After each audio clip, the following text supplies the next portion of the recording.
everyone. Welcome to the 30-day photo challenge, April 2021 edition. My name is Elsie Kibue, and I'm a Kenyan photographer based in the UK. For the whole month of April, I'll be sharing with you photo stories from BIPOC Women Photographers. And we have one with us now. Would you like to introduce yourself?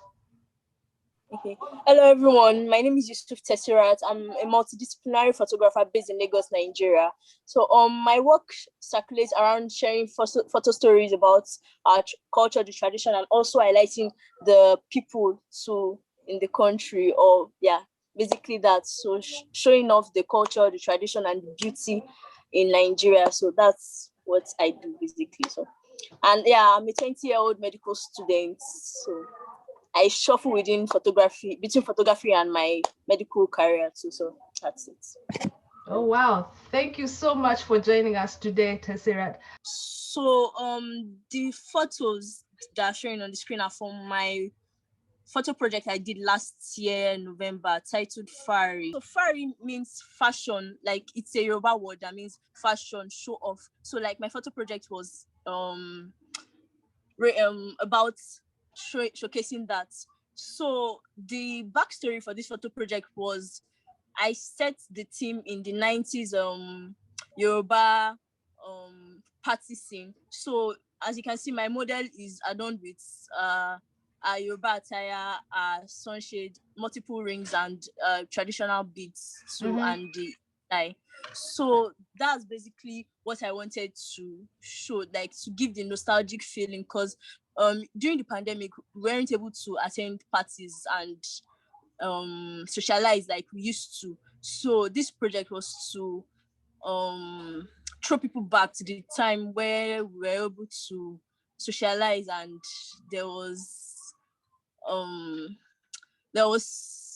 like when there wasn't any pandemic or anything, and everybody were able to socialize and have fun. So that's what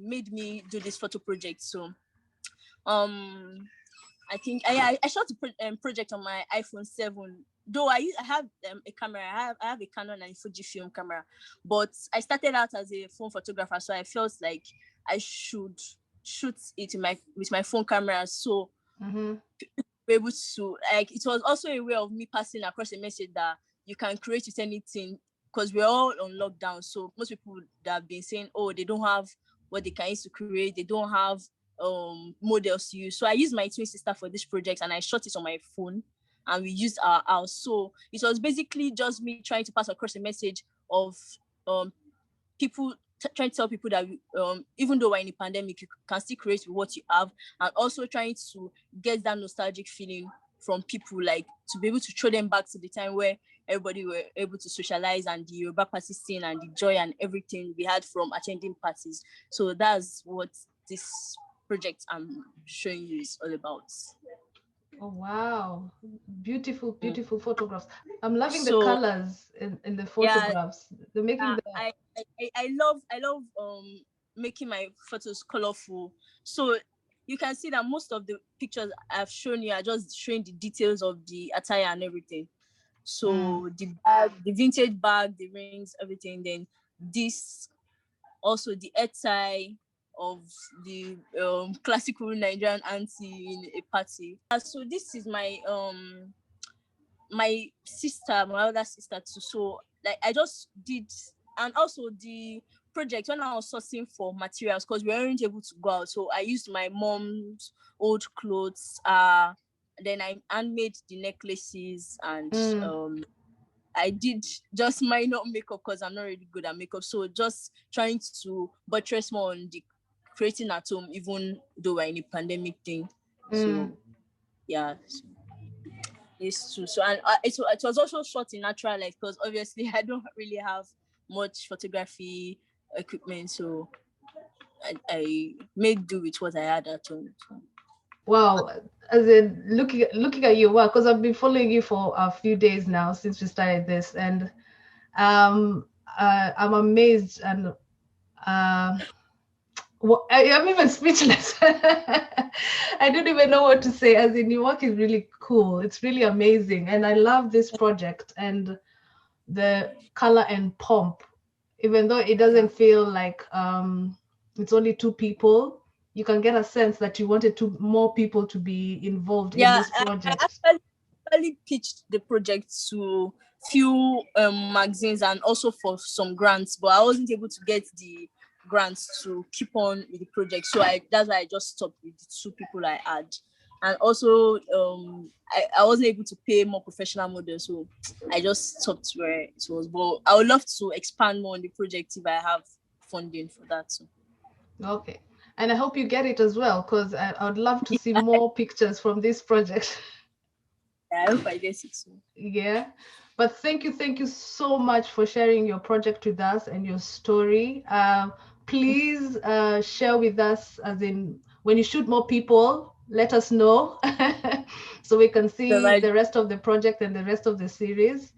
Do you think with a project like this, you would like to see it as an exhibition or a book? How do you see it?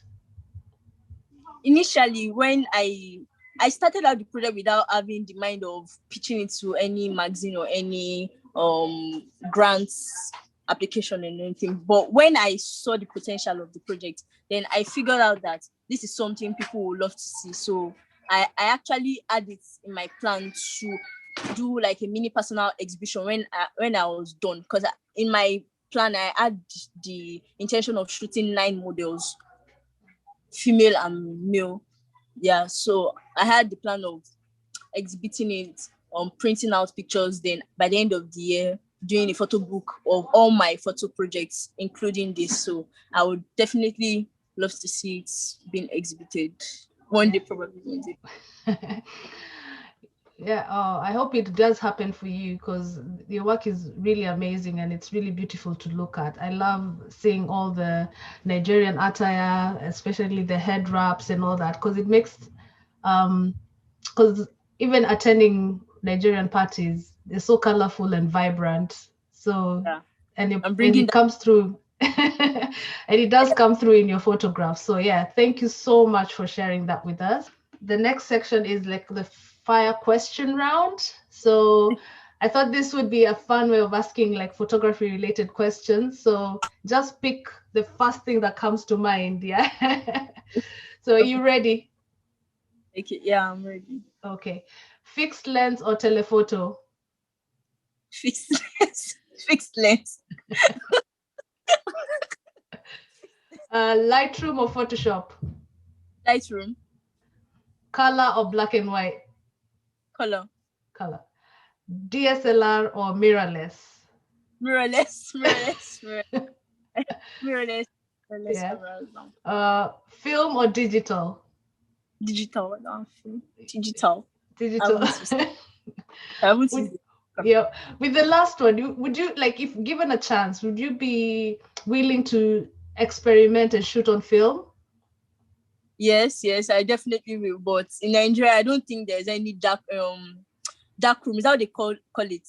Yeah. Yeah, to process your pictures when you are done shooting on film. So, but if I had the opportunity, I definitely will, because I have like an old film camera at home, but there's nothing to shoot with. I don't have film, whatever.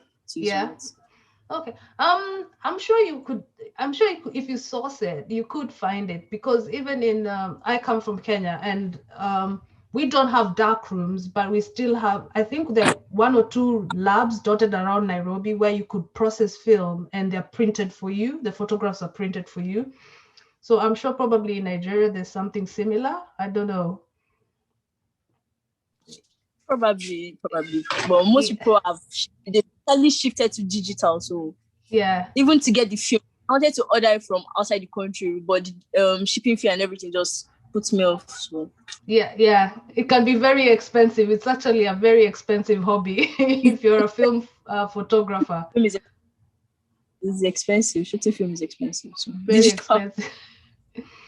Thank you so much, Taesirat, for sharing your amazing work with us. Please be sure to follow her work. I'll put all her details in the description bar below. And until next time, thank you for watching. Bye. Thank you very much. Bye.